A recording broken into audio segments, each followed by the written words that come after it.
right, welcome everyone. This is Wednesday Night Sessions, the what do we call these webzines? Not the right word. Online show for KickstART Farmington, the Farmington, Michigan arts organization. We haven't done these in a while, so we're excited to be back. It's been a couple of years since we had any online versions of the show. Did one or two in-person things in 2024, and we are back on the internet for 2025, which is really cool because we can bring in guests who are not in our backyard in Metro Detroit. And that's exactly where we are today. One of my favorite writers of all time is with us today, Jess Walter, joining us from Spokane, Washington. He has a new novel. Depending on when this airs, it'll either freshly be out or it will be out soon. There we go on the screen. So Far Gone by Jess Walter. Since it has been a while, just a quick overview. Wednesday Night Sessions is intended to be kind of like a lunch break length show. So I'll do the short intro. I'll toss it over to Jess to read. And then we just do two questions, kind of 2.1, 2.2 questions, depending on how things go. And that's it. So with no further ado, I always skip this part. I am your host, Mitch Nobis. I should probably mention that part as well. Okay, so joining us today is Jess Walter, one of my favorite novelists. The bio reads, Jess Walter's 11th book, So Far Gone, will be released June 10th. He is the author of 7 other novels, including the bestsellers The Cold Millions and Beautiful Ruins. The Zero, finalist for the 2007 National Book Award, and Citizen Vince, winner of the 2006 Edgar Award. His work has been published in 34 languages, and his short fiction has won the O. Henry and Pushcart Prizes, has appeared 3 times in Best American Short Stories, and is collected in the books We Live in Water and The Angel of Rome. With that, Jess, I will toss it over to you, and thanks again for joining us today. Thank you, Mitch. Yeah, I'm just going to read from the very beginning of So Far Gone, so I don't have any setup and there aren't any spoilers. 1. What happened to Kinnick? A prim girl stood still as a fence post on Reese Kinnick's front porch. Next to her, a cow-licked boy shifted his weight from snow boot to snow boot. Both kids wore backpacks. On the stairs below them, a woman held an umbrella against the pattering rain. It was the little girl who'd knocked. Kinnick cracked the door. He rasped through the dirty screen, "Magazines or chocolate bars?" The girl, who looked to be about 10, squinted. "What did you say?" Had he misspoken? How long since Kinnick had talked to anyone? "I said, what do you fine young capitalists selling? Magazines or chocolate bars?" "We aren't selling anything," said the boy. He appeared to be about 6. "We're your grandchildren." A sound came from Kinnick's throat then. A gasp. He might have written it back when he wrote for a living. Of course they were his grandchildren. He hadn't really looked at their faces, and this strange woman on the steps had thrown him. But now that he did look, he saw family there, in the pronounced upper lip and the deep-set, searching eyes. No, clearly this was Leah and Asher. Christ, when had he seen them last? He tried to remember, straining to apply an increasingly muddled concept, time. His daughter had brought them up here for a short visit one afternoon. When was that? 3 years ago? 4? Either way, these were not strangers selling candy for their school. These were his grandkids, flesh and blood of Reese Kinnick's flesh and blood, his only child, Bethany.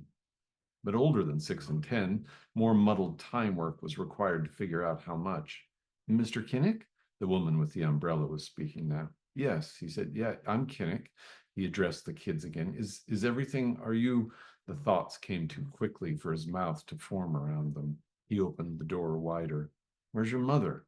"We're not sure," Leah said. "Mom left a couple of days ago. She said she'd be back in a week. Shane left yesterday to find her." This was 13-year-old Leah. Her father was Bethany's old boyfriend, sluggish Doug, long out of the picture. The boy, 9-year-old Asher, was shithead Shane's kid. Oh, the riddle of time and of Bethany's taste in men. Kinnick looked at the woman behind his grandchildren. She was black, with big round glasses, in her 30s, if he had to guess, roughly his daughter's age. She climbed the last step onto the porch. "I'm Anna Gaines," the woman said. "My husband and I live in the same apartment complex as Bethany and Shane. This morning, Leah came over with this." She held out an envelope.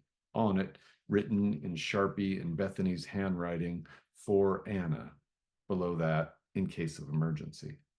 Mom left it in the closet, Leah said, in one of my boots. Kinnick opened the front screen, came out, and took the envelope. He removed a sheet of paper, handwritten on both sides in Bethany's neat, backward-leaning script. He patted his shirt pocket for his readers, then squinted to make out the note. Dear Anna, if you're reading this, I had to leave in a hurry. I know this is a lot to ask, but can you take the kids to my father, Reese Kinnick? He is a recluse. Kinnick looked up. I am not a recluse. He looked down and began reading again. Dear Anna, if you're reading this, I had to leave in a hurry. I know this is a lot to ask, but can you take the kids to my father, Reese Kinnick? He is a recluse who cut off contact with our family. I did not cut off contact. It was, Reese felt his blood rising, complicated. But his grandchildren just stared at him, apparently uninterested in nuance and complexity like everyone else in the world. Kinnick grunted again and went back to reading. Dear Anna, if you're reading this, I had to leave in a hurry. I know this is a lot to ask, but can you take the kids to my father, Reese Kinnick? He is a recluse who cut off contact with our family and now lives in squalor. Squalor? Kinnick looked around his covered front porch. Squalor? In one corner, a broken old refrigerator stood next to a stack of used boat and car batteries and a burned out inverter generator. In the other corner was his old Ringer washing machine and a single clothesline from which hung a pair of jeans and a sweatshirt. What is this? In case of emergency, go find my father and make him feel terrible about himself? His grandchildren continued to stare. Kinnick groaned again, then resumed reading, vowing to make it through the whole letter this time. So that's where the novel starts. I love it. I'm hooked. I love the like kind of cyclical nature, I guess, if I'm trying to read through this thing. And Trying to get through this note where his daughter just shot after shot at him. Yeah.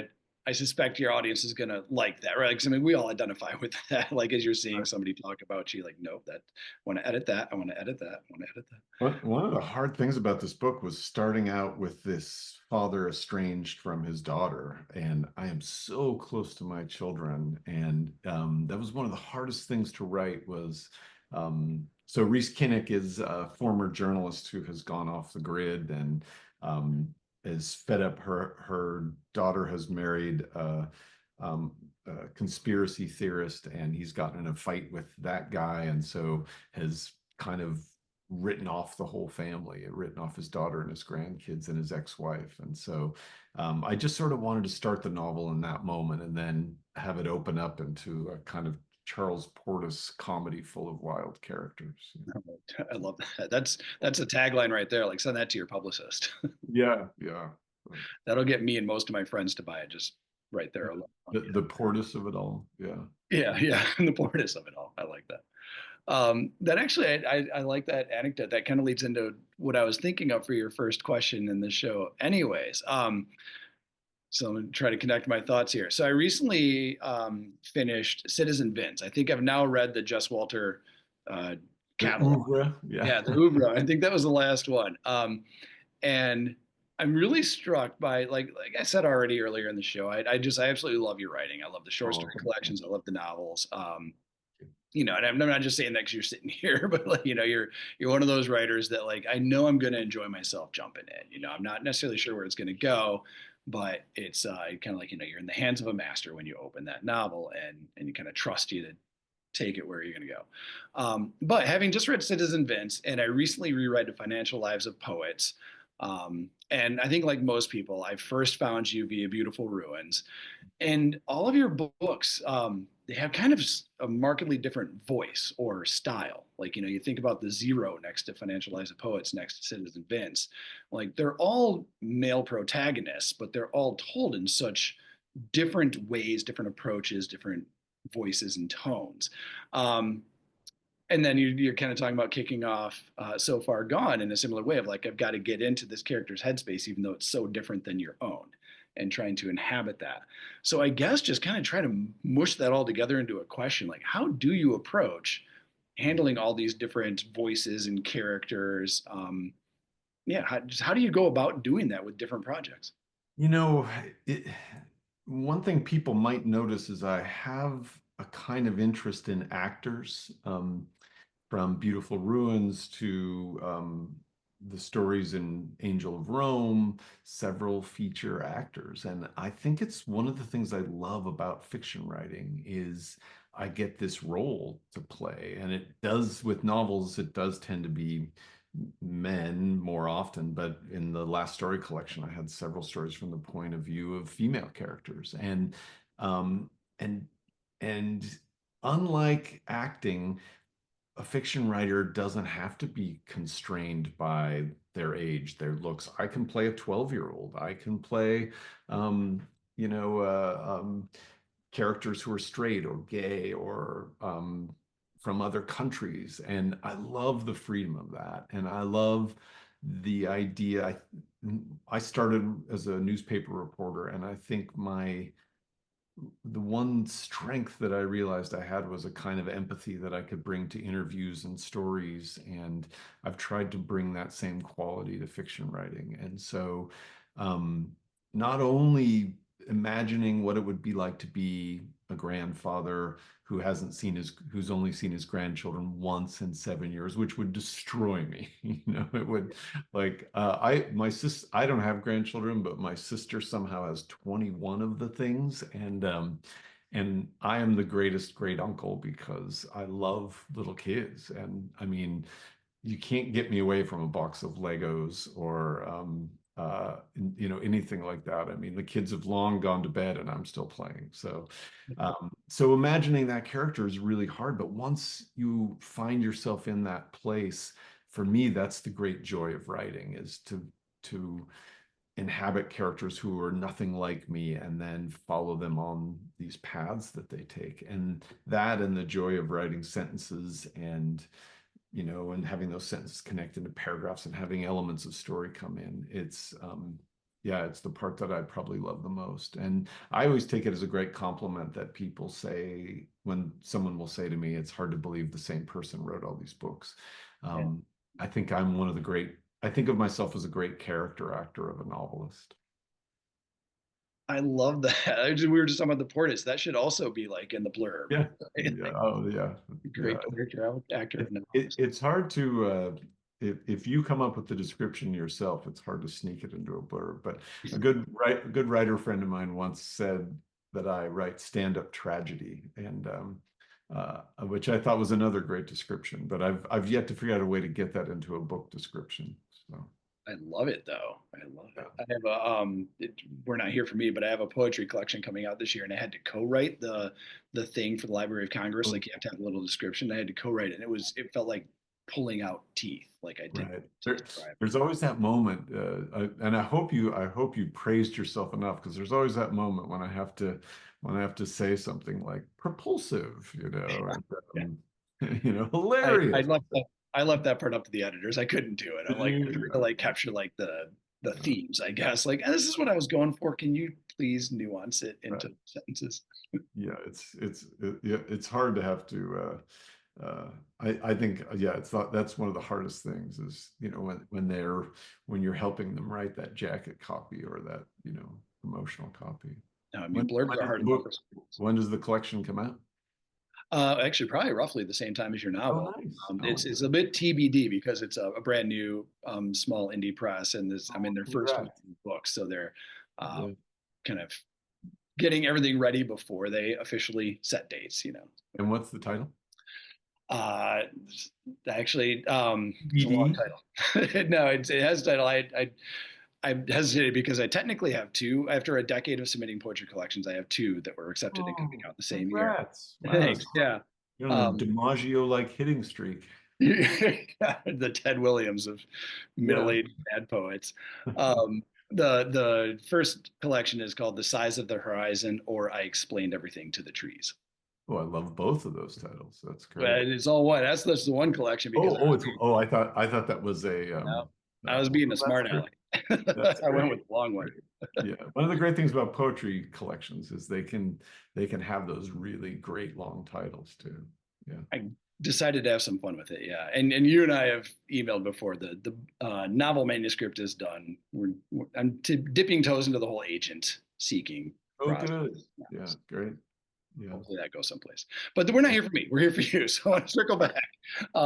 Your last answer, I'm going to do that annoying thing. So you get a 1A and a 1B. You talked about the empathy side as an author. I think that's such a really cool answer because I'll never forget, probably like 10 years ago now, time flies.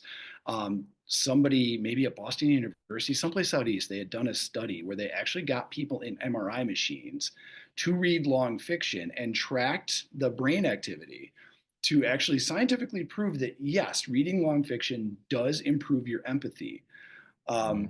And I love that your answer kind of took the other side of that. So you explore, but do you find that writing builds your own empathy for others, or is it just a chance to kind of explore? Yeah, I mean, I've seen that study always, and I do. I mean, I don't know I don't know that it would do so for every writer. I it's funny to I've taught a few times, and so many young writers are really taken with autofiction and the idea of a sort of memoirish style fiction. And I do think sometimes writing about yourself in that way, you know, um, would not have that effect.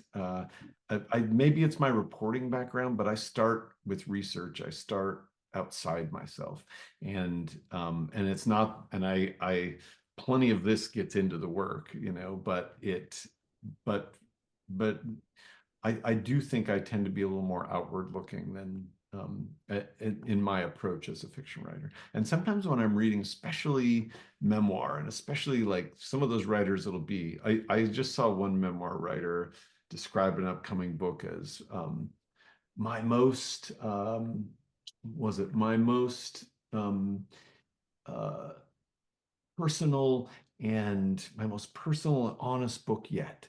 And it was like this person's fourth memoir. And it's like, I want my money back for the first three then, if you were just shining me on in those, And I always think if I had four memoirs in me, that it would probably mean I'd been to rehab three times, that kind of the only reason for a fourth memoir, it should be called Screwed Up Again, back in the big house, Yeah.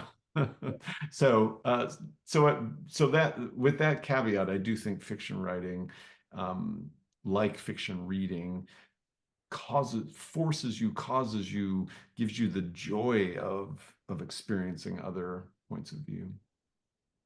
I love that. The journalism background makes total sense too. Like you see so many different walks of life. Yeah. We'll switch it up to your official second question. So Okay.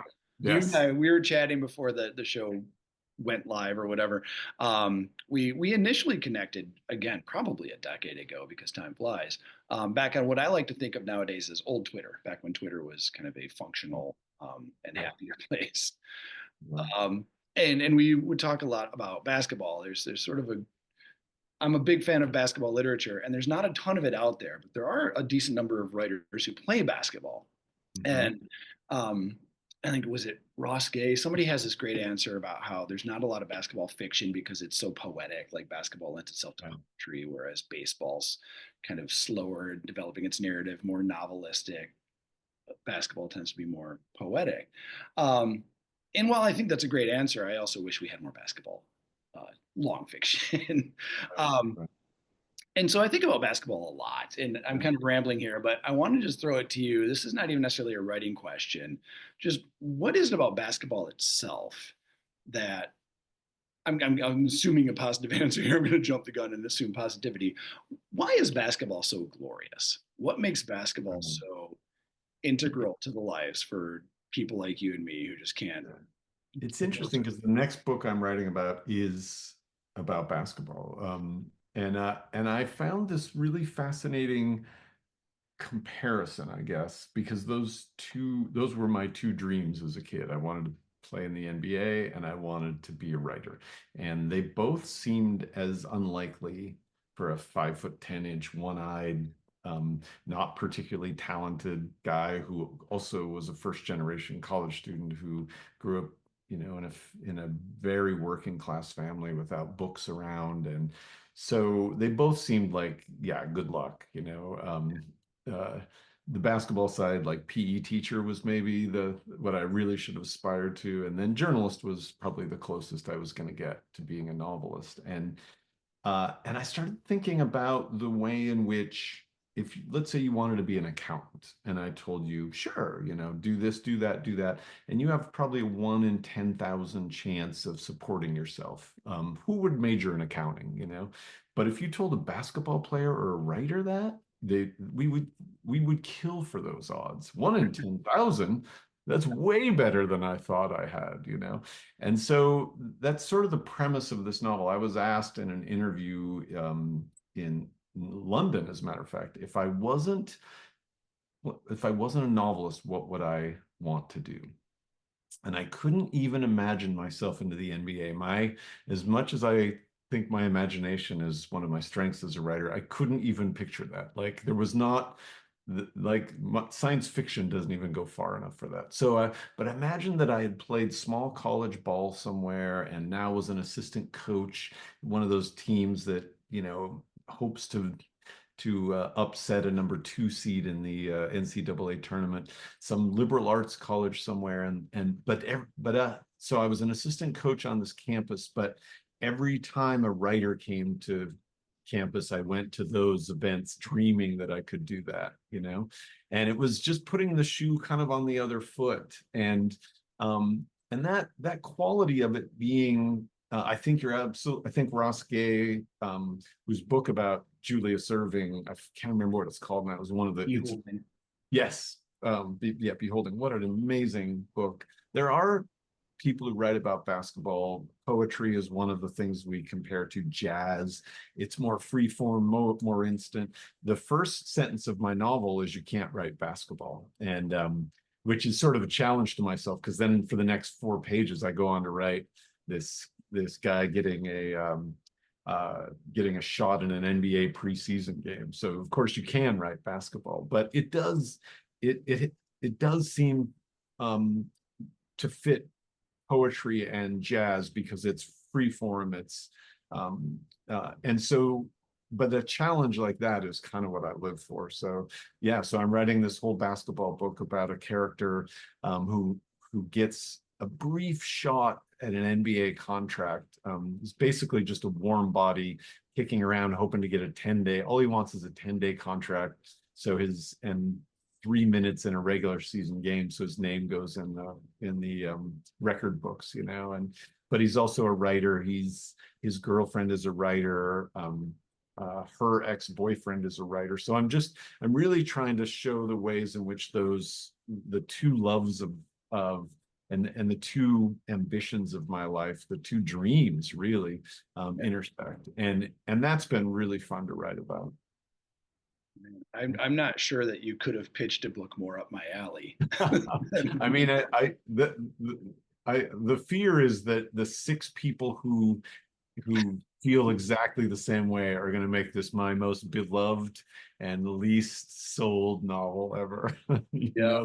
I have a running joke with another writer friend about because my novel manuscript is yeah, not the exact same, but again, a guy who keeps working and wants a shot at basketball. And I always joke that there are 7 people out there who are going to love it if I can ever get it to them. And actually there are a lot more. I mean, the wild thing about any novel or book of poetry is you're trying to convince someone that they need something that they don't have any idea about. It's not like you've written a book about the best places to eat dinner in Europe, and people are like, well, I'm going to Europe, I should get that book. And so you're trying to capture them with a deep connection that you won't establish until they take the risk and pick the thing up, and then see through your poetic descriptions of certain emotions that they relate in some way. And so it's such an act of faith that it's sometimes a marvel to me that anyone picks up any book, let alone mine. So yeah, but that's I guess one of the things I love about it. So basketball is, for me, I mean, we're in the middle of the NCAA tournament tonight. I will go to the Spokane Arena to watch Paige Beckers, who's playing against USC for UConn tonight. And I mean, she just put 40 up in one of those just out of body experiences. And musicians know what the zone is like. Writers know what the zone is like. Even civilians who just had one great night, as a single person in a bar, know what the zone is like, and but basketball to me is the purest expression of what it's like to have your body and your mind and the world in a kind of synchronicity that allows these wonderful things to happen. I played basketball twice yesterday, and there's a little fall away 3-pointer that I hit against my best basketball friend. That still to me is the greatest thing that can happen, at 59, that I can think of something, send out this signal to my body, and in an instant have it happen. Yeah, I love all of that, and I agree. There's no feeling like that. There's no feeling like dropping a 3-pointer. Like it's right. Impossible to describe. We're at the age now. I was playing with some friends, and we've all gotten so old. And I have a knee brace because I've had ACL repair and 2 other small surgeries on this knee. And I wear sports goggles when I play now. And one of the guys we play with had some spots removed from his face, so he had to wear like a knight's mask, over his head. And so he was wearing that, and another guy had an elbow brace. And so we're playing our over 50 game, and these young guys are watching us just like, oh my God, like it was the ghost of the worst Christmas future you could imagine, them watching these old guys limp around with our, all of our gear and medical prosthetics on. And as joyful as we felt, I think to them it was like, someone put me in the ground before I get like that. You're talking to a guy who just had medial meniscus surgery back in September, so I 100% get it. I've got the knee, the tank on the knee, and I got it. Yeah, no, it's the truth. All right. Well, Jess, again, as an aged basketball player myself, I totally understand that, and unfortunately identify with it a bit too much for comfort. I am super appreciative that you took the time to do this today. It has been a real pleasure actually talking with you instead of just Twitter chatting or whatever with you. It's been a real pleasure. And again, everyone, So Far Gone is the title, correct? So Far Gone, yep. Comes out June 10th, yep. Which, again, we record these in advance, but this is probably going to air right around that time. So either run out and grab it or put a note on your calendar in the next couple of weeks, if this comes out before then, to go get a copy. Jess, thank you very much. And viewers, we'll be back next time. Sorry. And congrats on your book also. Yeah. Oh, thank you. Thank you very much. I appreciate that. All right. Thank you, everyone. And we'll be back with another episode.